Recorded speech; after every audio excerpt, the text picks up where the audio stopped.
in Allah from the rejected ignorant shaitan. It's Allah's name, the most merciful benefactor, most merciful redeemer. All praise is due to Allah alone.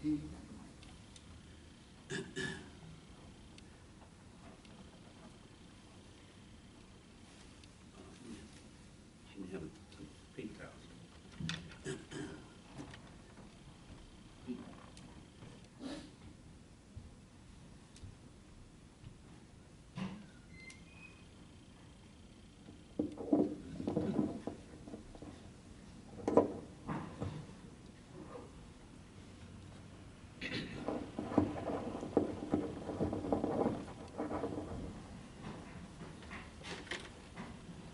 All praise is due to Allah.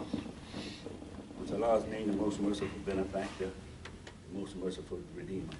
All praise is due to Allah. We praise Him and we seek help from Him. We ask forgiveness from Him and we repent to Him. And we seek refuge in Him from our own evils and bad deeds. I bear witness there is no deity except Allah alone. And I bear witness Muhammad sallallahu alaihi wasallam and Muhammad, to whom the Quran was revealed 1400 years ago, is his servant, messenger to mankind. I can't walk upstairs as fast as I used to. Things change. I want to thank brother for calling the adhan. May Allah bless him. You know, many of us miss great opportunities because it's the intent that Allah blesses. It's the intent that Allah blesses. See, somebody may be doing something but they don't intend it. They're just doing it out of practice, out of habit, you know. But the person who does it out of their heart, they could stumble all over the street, all up and down the road. And only an understanding Muslim who have faith in Allah would say, Alhamdulillah, Alhamdulillah. See, because that's a blessing. It's a real blessing. That's why we all struggle. We all struggle. And we struggle, hopefully, out of sincerity.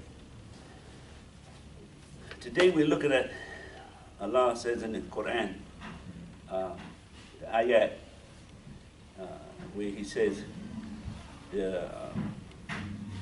a long ayat dealing with fasting and things we should do, He concludes the ayat with, Kithalika Bayina, Bayina Allahu. He's saying the truth from Allah, ayati.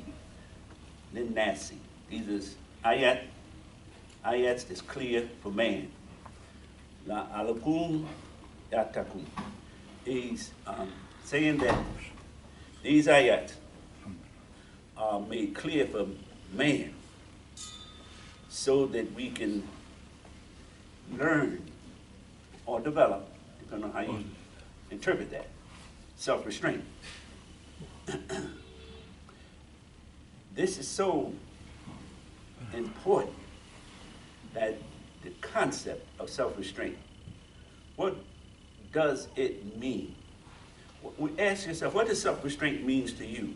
Does it mean you stop somebody from doing something, or you stop somebody from doing something to you? Or does it mean you stop yourself from doing something to yourself? That's what it means mostly. You stop yourself from doing something to yourself. That's self-restraint. Somebody stopped you from doing something that's not self-restraint. Not on your part anyhow. But when you stop yourself from doing something, that's self-restraint. Allah says that He created man and made man so that man could master himself, master the creation, You know, it wouldn't make much sense if Allah says to man, he's the Khalifa. He's the Khalifa, the one who can control, can develop, can do everything in the creation, and then he tells the Mala'ikat to make sujood to the Khalifa. Now, it wouldn't make much sense if the Khalifa didn't have control over himself. If the Khalifa didn't have control over himself, no matter what he does or what comes about is not going to be of any big success. Because the final analysis is what happened, that man would destroy himself. And Allah says this over and over in the Quran. Man will destroy himself.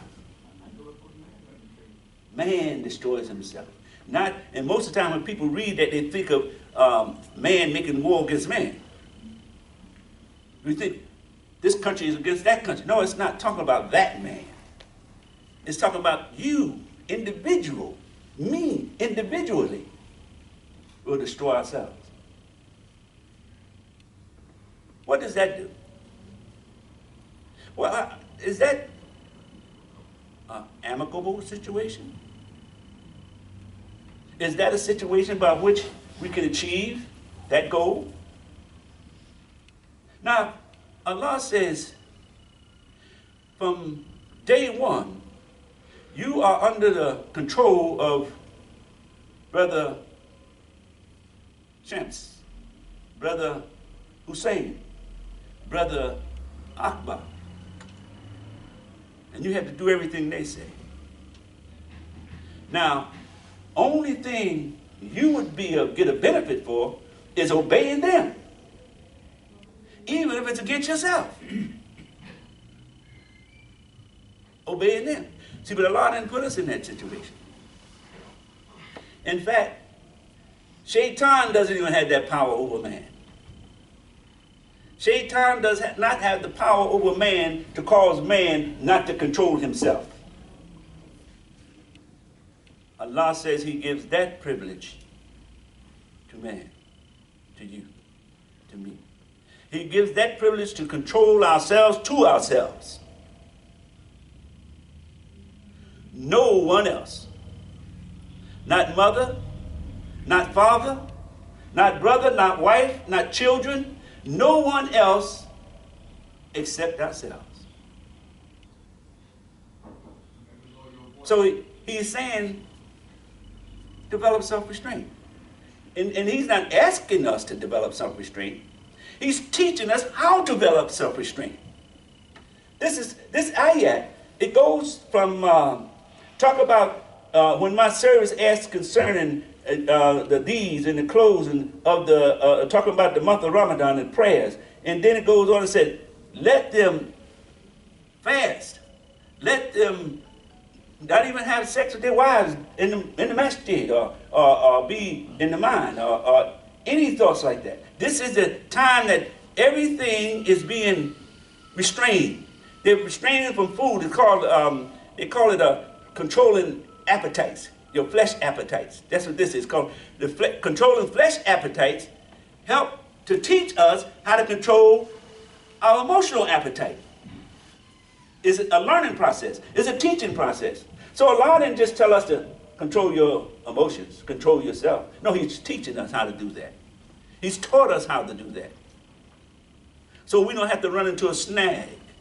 So I didn't know what to do in that situation. I didn't know how to handle myself. No, Allah put it in Quran, line by line, ayat by ayat, surah by surah, how we can control ourselves. And that's what it's all about. It's not about you controlling somebody else and somebody else controlling you. It's about you controlling yourself. So on the day of judgment, we won't be able to say, well, somebody made me do that. No, Allah says, And then we came and point to Shaitan. Shaitan going to be standing over in the corner saying, oh, wait, hold on. I did not tell them I was their Lord. I did not tell them I'm their God. I listen to you, Lord. He calls Allah in Quran Rab. This is what Shaitan calls Allah. Rab, you. And I just whispered. I just suggested something to them. And they followed.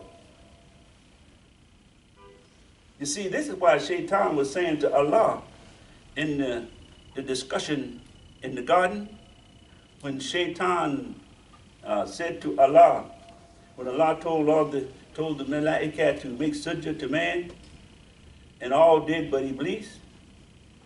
Iblis said, why you didn't do it, Iblis? Iblis said, because I'm better than him. I'm better than him. You created me from the best part of him. What this Khalifa, this man, you created me from the best part of it. I'm the best part. So Shaitan felt like man was weak. He didn't feel like man was his weakness that Shaitan saw was a negative. But Allah is telling us that's not a weakness. That's your ability to adjust, your ability to learn. He created us in that state so we can learn. We can be influenced by what we see, and that will make us be more productive. That's why we can be influenced. But he didn't create that in us so we can be influenced to go the wrong direction. But he said that will happen. So to prevent that from happening, develop self-restraint. And Shaitan doesn't have a chance against you. Shaitan doesn't have a chance against you. Not one chance. He has no world, no, he has no power to create, he has none of that. He can't do anything. If you want to overcome Shaitan, develop self-restraint. Develop self-restraint. And Shaitan won't have no way in. No way in to disturb your existence. Satan's strategy is to divide, to divide man, keep man divided. Not only you from me and him from her and her from this person and Russia from China, China from Japan and America from Saudi and Saudi from Iraq. Not that even not. That's a big division. That's another kind of division.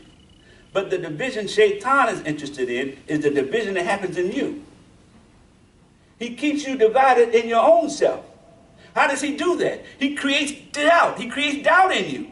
He creates doubt in you. He causes you to doubt. He can't create it. He causes you to doubt. He presents a situation that you know is wrong. But he keeps whispering, that's, they only say that's wrong because, they don't want you to know the whole truth.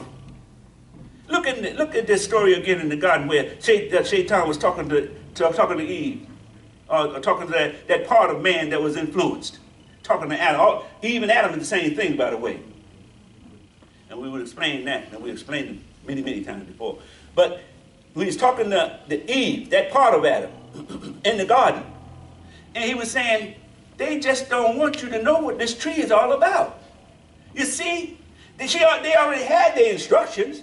They already had their instructions for their Lord. If they had faith in their Lord, they never would have even listened to Shaitan. Because he told them, go not near that tree. Go not near, meaning that don't even consider the idea. It don't say go taste it. If you don't like it, leave it alone. No, it say go not near, meaning don't let it enter into your thought pattern. Don't let it enter into your makeup. But Shaitan whispered and influenced them and said, look, they just saying that. And if you ate of that tree, you know what would happen to you? You would have all knowledge. You would become all knowing. Influence. So all Shaitan does is create doubt in us. Create doubt. When Allah says he already created man Khalifa, he says he created man Khalifa, and then he made all the Malaikas make sujud to him. Now what else was there to know? What is there was to know? But this is the way Shaitan influences. And he does it to each of us every day, all day. And now that this world that we live in now is pretty much influenced by Shaitan's influence.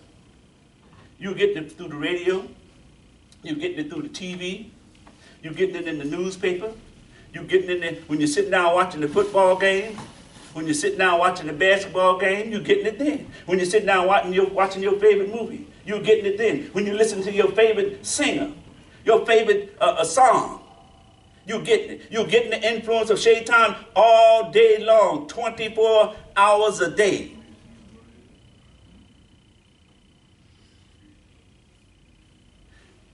Putting doubt in your mind between you and your Lord all day long. Now, Allah says, Tatakum. Develop self-restraint. That's another word on that is taqwa, mutaqwa. It's all of that is coming out the same concept. When you say taqwa, most times they just talk about that means the fear of Allah. But when you really look at that, really look at what that means, it's not just the fear of Allah, not even just the respect of Allah. It means the action that comes from the respect, the action that comes from the fear of Allah. It doesn't just mean staying by itself. It means what you do directly relates to your understanding of that taqwa. And what you do is what will qualify you for the hereafter. That's what that's talking about. It's a what you do kind of word. Not just I feel Allah. Because most of us, when that push is really, that card is really pushed, we find out that's not really what we are doing, although we're saying it. You know, when a Muslim really has taqwa and really have that action, there is no way for a Muslim to be angry with another Muslim. How you going to do that? Not if you have taqwa. How can you be angry at another Muslim and you got taqwa? How can a Muslim kill another Muslim and he got taqwa? It can't be done. In fact, you can't even kill a human being if you got taqwa. You can't kill a cat if you got taqwa. See, taqwa is not just a word you throw out. Taqwa. Mutaqin. Dali kitabu la refi hudala mutaqin. Throw it out there. Those who have that. No, it's more than that. It's about the individual. It's about you, the individual. Don't make no mistake at all. This Quran, when it is talking, when Allah is talking this Quran, it's talking to you directly. You can't miss this. You can't miss this. It's not talking to the Imam to tell you something. It's not talking to the Sheikh to tell you something. It's not talking to your brother to tell you something. It's talking to you directly to act upon. And Allah has given you complete authority to act upon the Quran. And you don't have to obey anybody else. You don't have to obey anybody else. Don't you see that when you're raising your children? Those of you who have children, you see there come a time in that young girl's or young boy's life when you tell them to do something, they say no. I don't want to do that. Already it's showing you that you don't have to do this. Because Allah put it in man to be able to say la, be able to say object. So it's not about somebody convincing you to do something. You don't have to obey anything. You don't have to even obey the Quran. You don't have to obey Allah. Now that's some powerful stuff. Do you see why the Malaika, the angels say, wait a minute, you gonna create a creature that does not even have to obey you, that's not going to be anything but blood and mischief all over the earth. And here we don't even question what you say. We don't even, in fact, when you say it, we execute it. There's no dust between your command and us. There's no air between your command and us. There's no cold or hot between your command and us. When you say it, it's done. And this one has the power. You have given him the power to say, no, I'm not going to do it. They couldn't understand it. Then Allah says to them, mercifully, I know what you know not. See, that released them. That released them. Now, they didn't have to fight with that no more. They didn't have to fight with why he created it. He said, I know what you know not. So because they have complete faith in Allah, they're released now. They don't have to worry about that thought no more. That never has to come to their mind again. That never come into their zone of observation again. Because Allah says, I know what you know not. But let's just look for a minute at this Khalifa.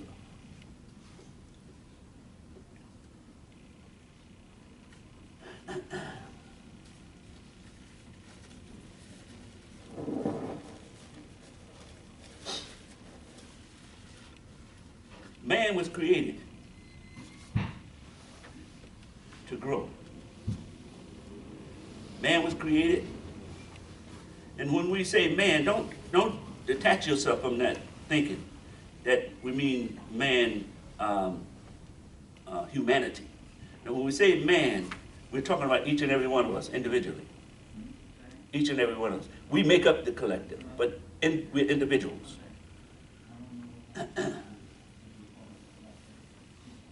Allah created the human being complete, not all-knowing. He didn't create us all-knowing.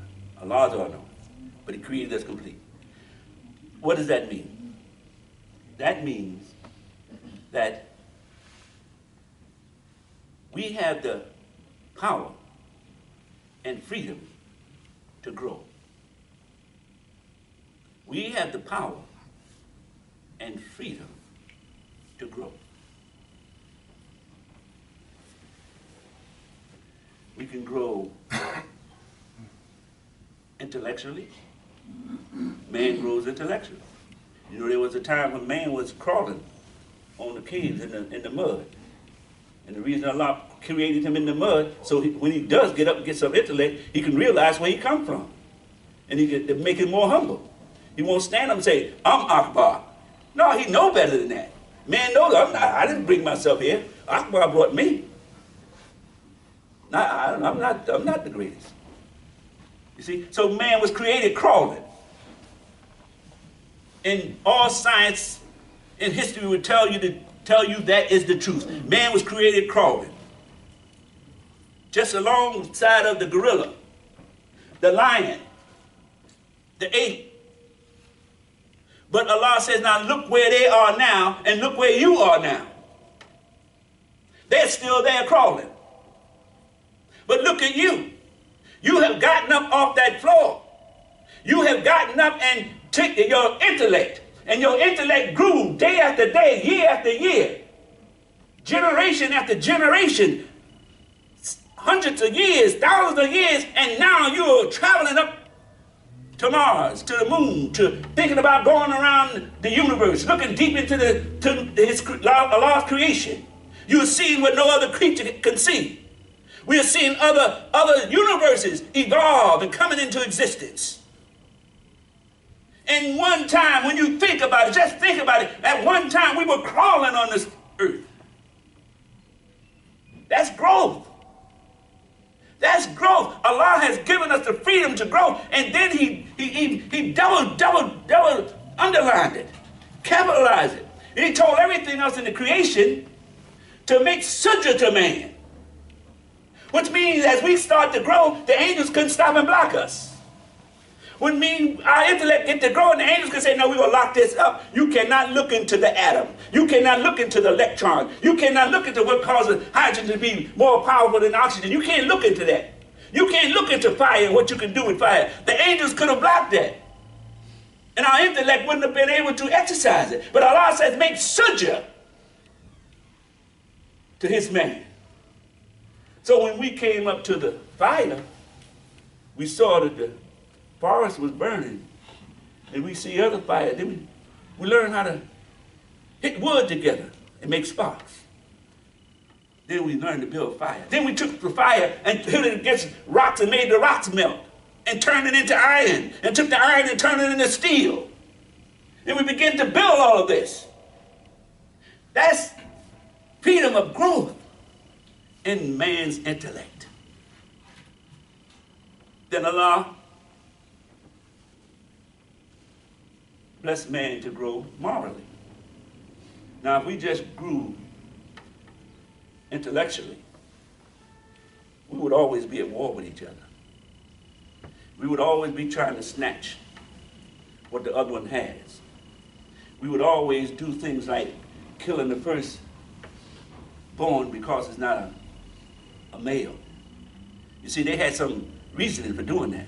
Because way back during that time, the intellect would tell them that in order for you to be able to survive as a tribe, you had to have men.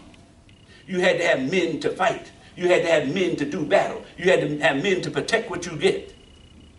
And it's important to have men. So everybody was trying to have young men because they considered it an honor. And when Allah blessed us with Quran, he blessed us with the development of our moral nature. We always had a moral nature. We just wouldn't let it develop because we was too busy dealing with our strengths. We were too busy showing how strong we were, how powerful we were, how we could control different lands and different people. But he showed us, especially when he taught us about the woman in Surah An-Nisa. He says, men, your responsibility is the female. Now, he wasn't just talking about wife, because wife, and the same word for wife is the same word for husband in the Quran. They're the same word. But the word here we're talking about is nisa. We talk about the woman. Not just a woman, all women. Nieces, aunts, mothers, grandmothers. Then he said, as strong as you are, Allah is telling you, hold it. All of that's over with. This is your responsibility. You have to protect and provide them. Now, he didn't say they had to do anything for you, but you have to protect and provide for them. Now the moral development is starting to come into the man, come into this rational thinker now. He's starting to develop morally. There got to be a good reason for this. He's starting to look at the reason for this coming into existence. And then our morality begins to grow.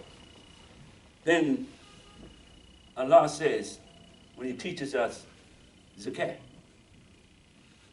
when he teaches us charity, all that's about morality, all that's about moral growth. See, if there's no moral growth, there's no zakat, there's no sadaqah, there's no giving of charity to people. You just step over people. You remember the talk about the wayfarer and the Good Samaritan that the Bible talks about? Those who read and study the Bible, you see that in there? That was about people, a guy was laying out on the street, got beat up by some gangsters, and people just walking over. And this person was on his way somewhere else. They didn't even know who he was. They didn't know he was a Samaritan from the country. And he helped the guy up to take him where he had to go. You know, one of the main things about the stories about the prophets, they were showing and teaching moral development. Musa, thou shalt not what?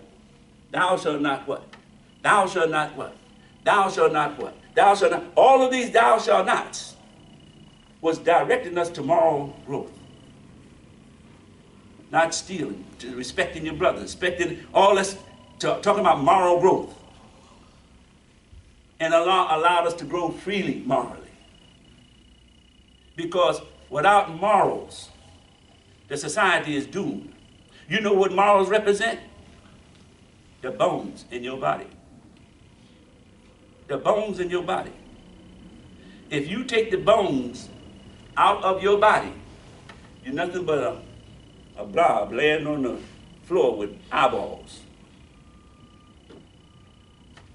Take the bones out. You see? Never allow you to see in that state, but you will see how important the bones are. Now the bones don't do anything except make sure they keep their other functions, but make sure you keep you erect, keep you up so you can start walking, so you can start going, so you can start doing something, so you can think. You need the bones. And that's what the moral life represents in the society. Society has to have moral life in order for it to continue. Or to just go crazy, killing each other and everything else. So Allah gave us that. Then He also allowed us to grow freely emotionally. See, He didn't put a tap on us. He didn't tap us down. So you can't do this. You got men loving men like they're supposed to love women. You got women loving women like they're supposed to love men. That's all emotions. You know it's not a reality. You know it's a male and female can't a male and a male can't multiply. They can't reproduce. And female can't reproduce. So it's not a reality. It's something in the mind. And it's driven by the emotions. And because they get certain gratifications from it, they think it as being real. But they're just receiving certain gratification that you can get in your own mind. Because Allah allowed man to grow emotionally. Why is emotion so important? Do you know if we didn't have emotions, we wouldn't do things, we wouldn't discover things. Because soon as some doubt comes into us, soon as it look a little too hard, we'll back up off of it. But we got to have in us to say, I can do that. Man has to have this spirit in him to say he can accomplish something even if nobody else in the world ever did it. I believe I can do it. And it's that driving force that caused man to become an inventor, because him to be a scientist, because him to open up this whole creation, because he's emotionally driven.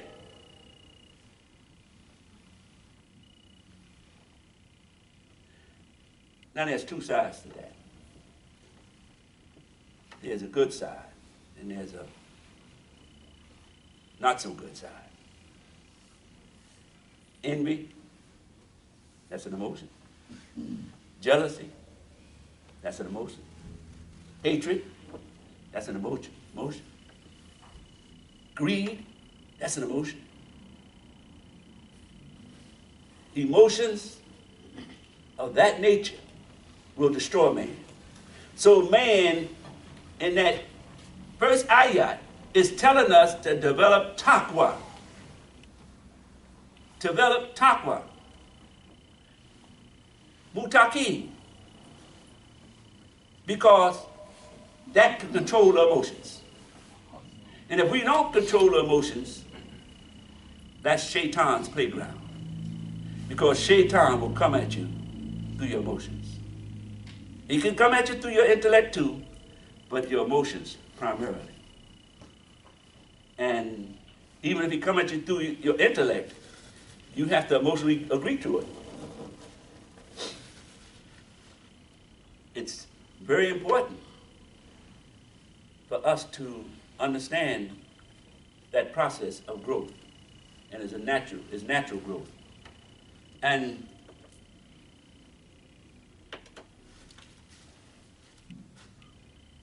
there's this ayat, there's a chapter in the biblical, those of you who understand biblical terms, that talks about this emotion thing, but they don't understand. Most Christians don't understand it, like what you do. It talks about it in those days that God is going to allow the tariff and the wheat to grow together. The tariff and the wheat. See, they don't know that's talking about the emotions. They don't know that that's talking about the emotions of each individual. Forget about the world thing right now. Just think about in yourself. Each individual, your emotions are going to have two parts. Going to be good and they're going to be bad. The envy, jealousy, hatred, all of those come off another emotion that drives other forces. The power to want to do something, the power to want to achieve something. All of those are, envy and jealousy are derivative of those emotions. So Shaitan operates there. And you have to control that. And Allah gives us all of the things to do to control that. When you give sadaqah, what do you see sadaqah as? Do you know if the average one of us saw sadaqah as what it does for us as an individual? Our wives would probably have to beat us to keep us from giving all the money away. Because sadaqah is one of the things that Allah gives us to help develop that moral development through the emotions. And that is Allah will bless us on the day of judgment because of that. That's like the self-restraint. That's another component. Self-restraint, keeping us from the material appetites, and sadaqah, so we can develop our moral consciousness by giving so others can have, others can develop. And for us, it's we have a double kind of thing because Allah says we have to keep up the masjid. Muslims have to keep up the masjid. We Christians can't keep up a masjid. Jews can't keep up a masjid. We have to do it. We have to keep up our own masjid. Or if you know there's a masjid having trouble, you should go help them. If there's a masjid having trouble, you should go help them. Now, I know he'll come up here in a minute. But you should go help them. Because it's very, very important. That's sadaqah. And if you know they need your service, you may not be giving money. You may just give your time. You don't have to do it just here. Anywhere. Anywhere Muslims are trying to do something, you should be helping there. And then when you really understand sadaqah, the old lady crossing the street, you should be helping. Your next door neighbor, you should be helping. Because sadaqah is something you putting away for the day that Allah gonna judge you. This is going in your treasury box. Sadaqah goes in your treasury. You think it goes in that green box, but it goes in your box that Allah has for you. In every act you do of good, it goes in that treasury box for you. Doers of good. Allah says that this is Islam, Deen al-Islam.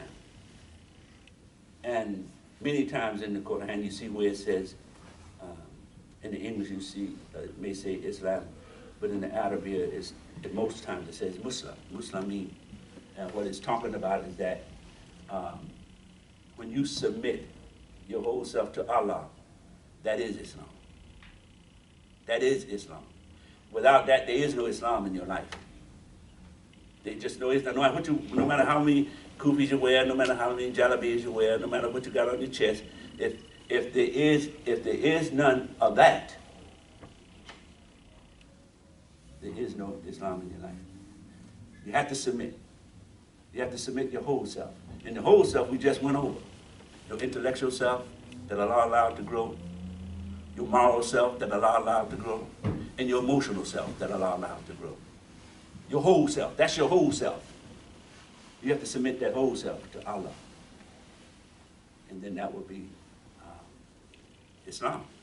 You don't have to ask nobody, what is Islam? You. So with that, we want to take a short pause.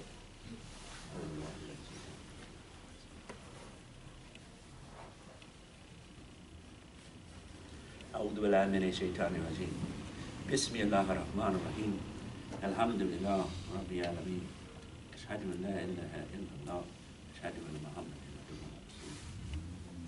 Seek refuge in Allah from the rejected enemy, Shaitan. We are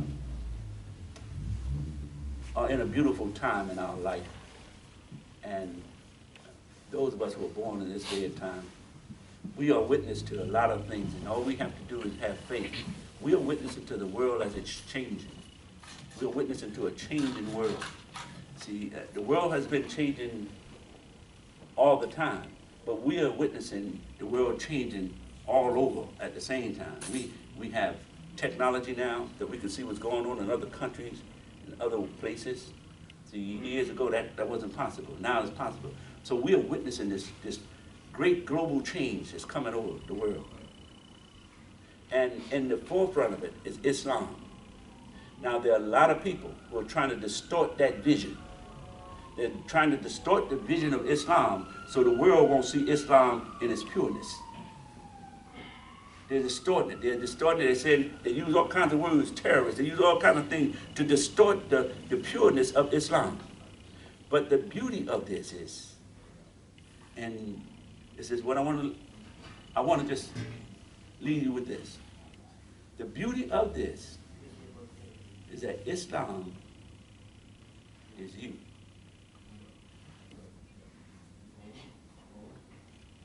Say that one more time.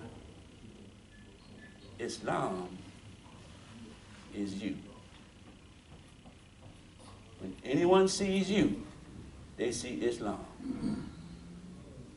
And they see it in your behavior, your actions, your language, your treatment toward yourself, toward your friends, toward your neighbor.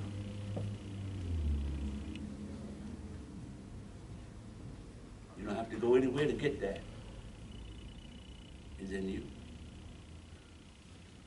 So we want to thank Almighty Allah for blessing us to be here this day of Jumuah. And we ask Allah to give us the best of this world and of the hereafter and protect us from the fire. Ameen. Come to Allahu Akbar, Allahu Akbar, Ashhadu an la ilaha illallah, Ashhadu anna Muhammadan Rasulullah, Hayya ala salah, Hayya ala falah, Kaqamati salah, Allahu Akbar, la ilaha illallah. La ilaha illallah.